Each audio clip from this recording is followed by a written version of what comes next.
আজকের এই মিনি ব্লগটাতে রয়েছে একটা প্রপার স্কিন কেয়ার। একটু আমি বাইরে একা বেরিয়েছিলাম, তার রিজনটাও তোমাদের বলবো।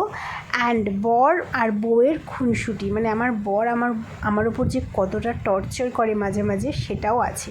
প্রথমে স্কিন কেয়ারটা বলে দিই। হ্যাঁ, স্কিন কেয়ারটা করার জন্য আমি কাঁচা দুধের মধ্যে একটু হলুদ মিশিয়ে ভালো করে একটা তুলোকে ডিপ করে সেটা দিয়ে ভালো করে রাব করে 2 মিনিট স্কিনটাকে ভেজা টাওয়াল দিয়ে মুছে নিয়েছি। তারপরে অ্যালোভেরা জেলের মধ্যে ভিটামিন ই ক্যাপসুল মিশিয়ে সেটা পুরো ফেসে ভালো করে অ্যাপ্লাই করে নিয়েছি। দুপুরবেলা একটুখানি আমার খুব আর্জেন্ট দরকারি একটা জিনিস কিনতে গেছিলাম, সেটা তোমরা কালকের বড় ব্লগে দেখতে পারবে। আর এই দেখো, আমার বর এইভাবে আমাকে টর্চার করে, একটু তোমাদের সাথে আজকে শেয়ার করলাম, তো কেউ কিন্তু আবার কিছু মনে করো না। আর এই ভিডিওটার একটা হিস্ট্রি আছে, পরে বলবো।